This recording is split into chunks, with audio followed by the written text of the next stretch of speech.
I'm telling you, if you want to unlock your child's ability to play without fear, you have got to give them the freedom to make mistakes. Trust me, they would learn from mistakes. The more mistakes they make, give you an idea of how to support them. Okay? What I don't want from my son ever is my child playing in fear. I don't care what team is playing for, Real Madrid, Barcelona. If I see that it's a coach that is not encouraging his bravery or trying to support him, I'll have to speak to that coach. I don't want my child playing with fear because that's the only way the child is. You have to encourage your child to fail because if your kid does not build that resilience and bravery to take risk, especially in this game, football, your child is not going to play.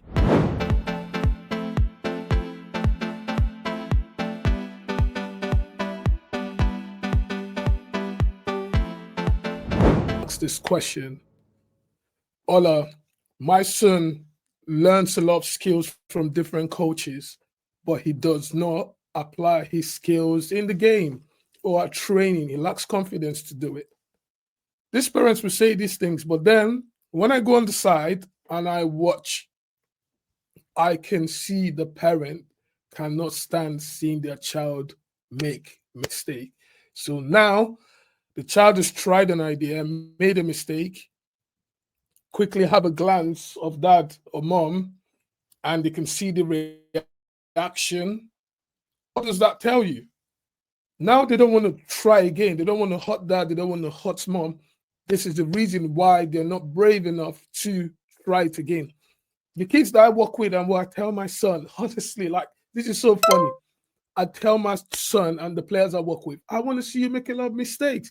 I want you to make mistake. I want you to enjoy making mistake. I want you to really enjoy making mistakes because if they don't have this mentality or this mindset, there's no way your child is going to play football. Mistake is always going to be part of the game. But to answer the question why your child is not doing the skills that they've learned, they have the technique. If you've been working with a good coach, they understand the application and when to use the skill or the technique. But now, when they're being tested in the environment, they're afraid to execute because 9 out of 10 times it's the parents. The parents can't stand the child making a mistake. And now, for parents, I want to ask you this question.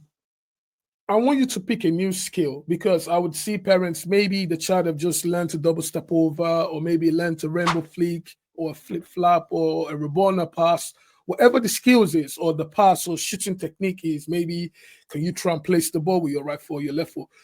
No matter what the technique is or what the kid has been working on, now the child has to try to implement this in action, and now they fail, right?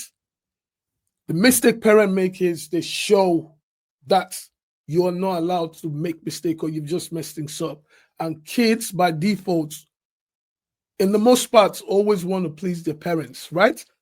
So they don't try again. I don't want to hurt dad or I don't want to hurt mom. And now for my parents, I want to set you different scenarios and I want you to tag me or send me a video of what you've done. Pick something that you've never done.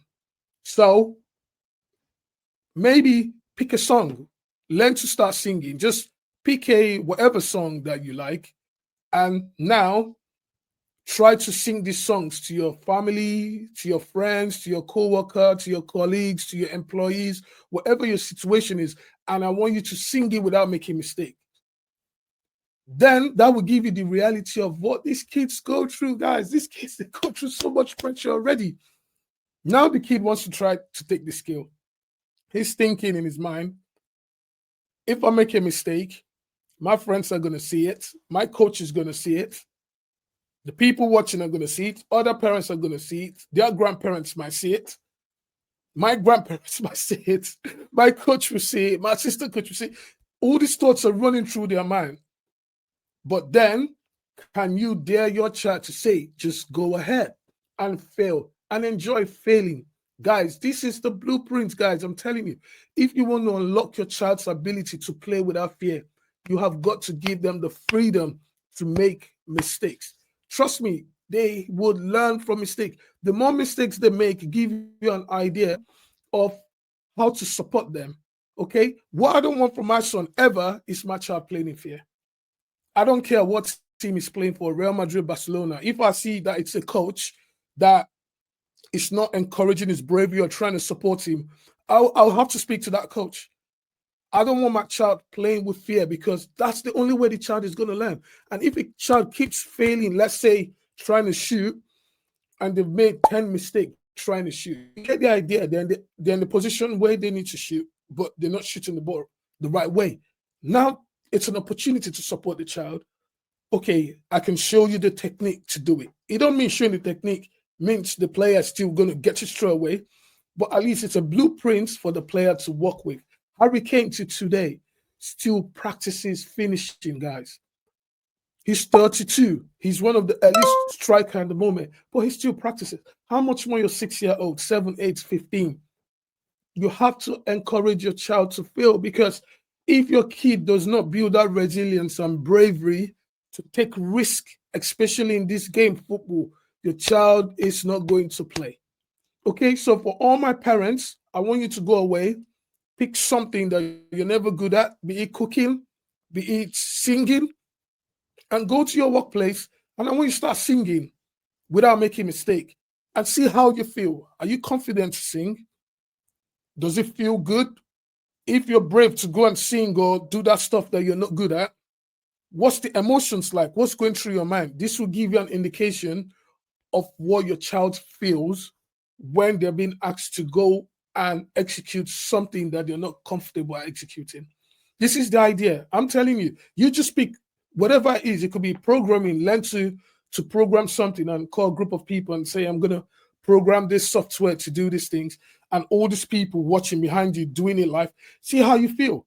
Or if you want to go and do public speaking, go live on Instagram and get people live watching, and you speak and see how you feel. Are you going to speak without stuttering? If you're not a public speaker, how are you going to feel? Are you going to be a confident speaker? This will give you an idea of to the sort of feelings that your child might be going through. So to wrap things up, if your child is learning skills from a good coach that demonstrate not just the skill, but the application on when to use the skill, which is very, very important. Now, as the parent, now you've had the session with the coach. The coach might not be there on game day on Sunday or Saturday. Now it's you, dad or mom, that's going to be there with your child. Now, can you set your child a small goal to say, oh, do you remember that skill you learned from the coach? You know what? I just want you to try and find the moment to do it. I don't care the outcome. If it works or not, I don't care. This is what I say to myself. I don't care if it works. And if it works, he's excited. I'm excited. He believes now that this is something he can do. Then he wants to try again. Then he wants to try again. He wants to try again. I'll give you a typical example. For example, now people would watch my son and think maybe he's left-footed or right-footed. No, his dominant foot is his right foot. But when I started, and I am still helping him, supporting him with his left foot, and I'm encouraging him as well to do a lot of things with his left foot. But now he scored a lot of goals with his left. He's made a lot of assists with his left. He's made a lot of crosses with his left. But this had never been the case from start, guys.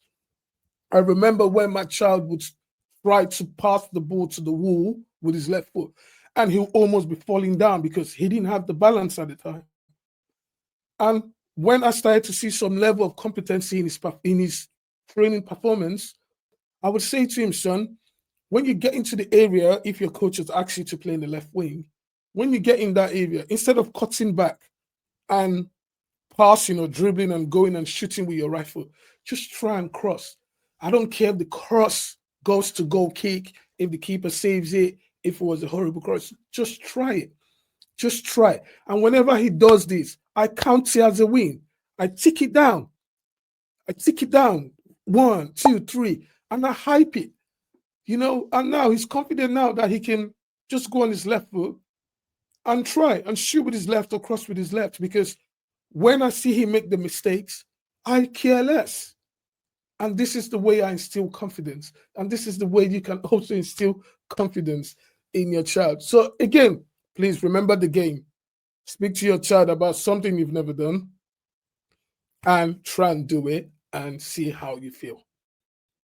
Now translate that feeling as an adult, which is like 10 times more emotion dopamine running to your child, right? So that would give you an indication or an idea of what your child is going through when they're not using the skills that they've learned under pressure on a match day. I hope this makes sense. Let me know if you agree with my thoughts, and make sure you like, share, subscribe. I'm not hiding anything anymore now. I'm going to be giving you guys the gems to elevate your child's performance, navigate your child either from grassroots to a pro academy, or if your child is already playing for a pro academy, help them with the right mindset, the advice, the tactic, information that you need to support your child's development so they're not only part of the number game, but they can thrive.